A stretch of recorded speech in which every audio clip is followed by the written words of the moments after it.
Yes.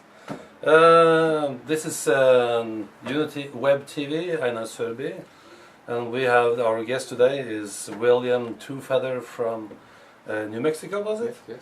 And he's Apache Indian, and is on a mission. But before the mission, I'm a little bit interested about what's happened before. I've looked some on the internet, and I've also been talking to you, and you've been a very rough guy before you were into this spiritual business. You've been in Navy SEALs, you've been doing business, actually I was all in these the things. Marine Corps, Special Forces. Corps, yeah, Special Forces. Special Forces, yeah. And then you learned to be a rough guy now. Martial arts too. I've been training martial arts. 4th degree black belt in Kung Fu, and I'm also the United States knife fighting champion, current title holder. Yes. But all these things you have been doing before, anything you regret? Well, you know, life's a big journey, and people in my field of expertise, which is the healing arts, I find come from a bit of rough background. We're not sissy, Nancy, la-la kind of people. We've had some rough knocks, and I've had some rough knocks. Very blessed childhood. Me and my 1 year younger brother, my mom and dad were married till we were grown-ups. And I was always a academic scholar in school because of academics, and I was always in athletics. I was always captain of the team. I was the one shooting water polo, breaking records for. But then on the other hand, I've had a bit of a rough life because of my martial art background. And I probably have a good 200 street fights under my belt. Bar fights, bar brawls, street brawls, whatever you want. And they've all been because I've felt myself the defender of the underdogs, and 5 guys are beating somebody up, and I jump in and say, hey, you get them one at a time. And you know, this causes a lot of scars on my knuckles and a lot of bad breeding, you know, and a lot of bad things. And but you learned a great deal about this then. This I learned, you know, and I never consciously went out and just beat somebody up for the sake of doing it. It's just been the loudmouth, the abusive person, the man who's hitting the female and stuff like that that are just against my standards, and I'm willing to bleed about it if once upon a time, you know, before I become a priest. Yeah. But what happened? What did happen to change you from this street life to the spiritual life? What happened? You know, it was kind of like my mom always do. Someday, son, I know you will turn around and be a nice guy. Not that I was a not nice guy. I was just a little rough around the edges. And what happened one day is, you know, I was in the Marine Corps and I went to the war, and I said if there was a God, they wouldn't let this happen. And I gave God away. And I grew up as a good Catholic, catechism, Catholic school, you know, all that stuff. And then I gave God away, and I was a young man. I went into Marine Corps at 17, Special Forces, and I came out at 20 before I was 21. And when you're young like that and you haven't walked the earth long enough, you don't really know what it really is yet, because you haven't been here long enough on the earth to find out.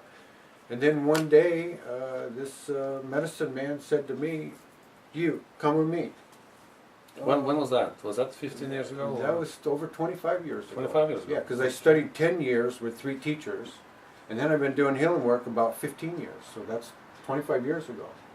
And this person pointed their finger and said, you come with me, and I said, there was 10 people around him, you know, so teach me, and the teacher wasn't interested in teaching them, pointed at me. I go, well, what'd I do? I said, well, where are we going, and what's your name anyway, you know, who are you? Just walk with me, son. Oh, I said, oh man, I knew if a medicine man says this, you're going to get one of 2 things. You're going to get your butt kicked, or you're going to get a blessing. And I was like, oh, I haven't done nothing wrong lately, you know, I've always been looking over my shoulder for one reason or another. Now, I haven't done nothing for a while, you know, so what does he want with me? And then next thing you know, I got a teaching, and then I got a lesson, and I was like, oh, that was pretty good. And then my teacher, who wasn't my teacher yet, said I should come around, you know, and do a little stuff. And then the process was on. There's a testing period between the teacher and the would-be apprentice. And the teacher will test you as long as they want. In my 3 instances, my teachers tested me a year each. And they put me in situations and they put me with challenges to see what I'm going to do.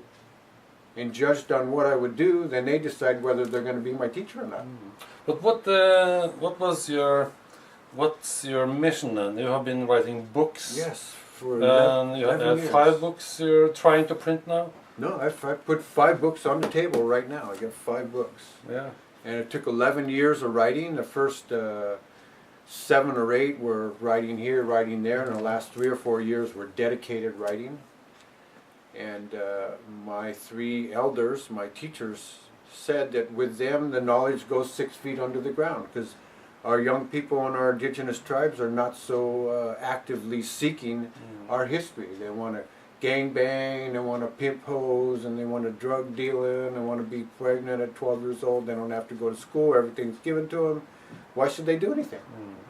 So my teachers were knowing that the time of change was coming, 2012 in the end, and they needed a champion, so to speak, to stand up and share the teachings with the world. Okay, so these books of yours is the message from the Indians to the Western world. From oral tradition of Indian people, from grandfather to grandson, from grandmother to granddaughter, this oral tradition that's been our way, kept like this, has been so for a reason, because our seers said when the stars all line up in a certain alignment, then the east gates open up, and that was called a harmonic convergence. And from that time the east gates open up, and that's why my teachers started training me before the east gates opened up, so that I would be the one to go to the world. And they said, basically, they asked me, do your knees bend to anyone on this world? And I said, no. My knees bend to no one on this world. Only one person my knees bend to, and that's Creator, because I say so. Not because Creator tells me I must. And okay, so, but now you're going around the world. You're doing healing, yeah. readings. Card readings, 1 year in the future. I train healers, which I call planting my seeds. And I've been doing this for 15 years in many countries. And my objective is to train the healers, which is a seed in the ground. And then the healers go and they get their experience and they do what they're supposed to do. And the seeds grow up and they give fruits. And you know, trees don't give one fruit, they give a whole bunch of fruits at one time. So my students say, oh, so thank you so much for coming here to train me. I says, I'm not here to train you. I'm here to serve the people that you're going to serve in the future, because with the training that comes from our indigenous generations of background, you will then go to your communities and heal your people in your respective areas, and them are the people who I serve. Why is it very important to heal lots of people now? Because in all of our history, there's always been these conspiracy people. Oh, 2000, all the computers going to shut down, and then in the harmonic convergence, the aliens are going to land, and the Paul Joneses, you know, and all this kind of stuff. So what it is now is that it would take a whole lifetime for a person to learn one epiphany of knowledge. And now that we're getting closer to 2012, when the Earth Mother is going to heal herself, necessity is the mother of invention. And things, we call it the quickening. Things are going faster and faster and faster. So now instead of a whole lifetime to learn one epiphany, you can get 2 epiphanies in a week. Like the class I just taught last night, I've only taught it 5 times. Yeah. But I want you to just tell me what it's important for people to get healed and fix their traumas and everything. Yes. That's very important before 2012, or what's Mind, body, is that and the big spirit. deal? Yeah, the big deal is that we're going to begin the 1,000 years of bliss. We're going to begin the new society of human beings and the Mother Earth. And in this society, the Nancy Lala say, oh, I'm in the light and I'm full of love and I'm going to be the only one that survives. Excuse me, there's always going to be a balance in the world.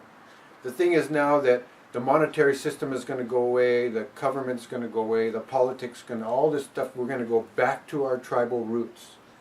And it's so important, people now who've been waiting for how many generations to incarnate in this lifetime to be here at that time of change. And so basically one of my missions is to train 10 leaders after the time of change in tribal ways of Native American administration, which is not a democracy. We're not going to vote. There's not going to be the majority of voices. It's going to go back to a tribal system, and that's what I'm here for. I'm going to train these 10 people the angels are going to send to me. I'm going to heal them, and I'm going to train them and feed them and send them off in the 4 directions. And they're going to be the leaders of this next 1,000 years. We're going to live to be 300, 400 years old. Even myself, on the edge, I'm going to live to be over 130 years old. I've seen it in my dreams, and I'm not even halfway yet. You're going to have a great life then. I hope so. Yes. So I think come on, we've man. gone through the... Do you have... Chew on me a little bit. Where's the meat? The meat's finished. But, you told me very much interesting things, but we don't have much time here. But can you, in the last part now, just give a message to the world? Yes. I want to tell one thing more. Is William Tufeather is going to be on the Alternative Messe the 18th to the 20th of November, this 2011. One of the largest metaphysical gatherings in all of Europe. Yes, and he's going to be there giving free, small teachings or Little consolations. Yeah. Little consultations. Yeah, there you can talk with him and get. And he's going to have a course straight before it and one afterwards. Yes, Look at the Unity website. A message for the world. What's your innermost urge to tell people in the world now?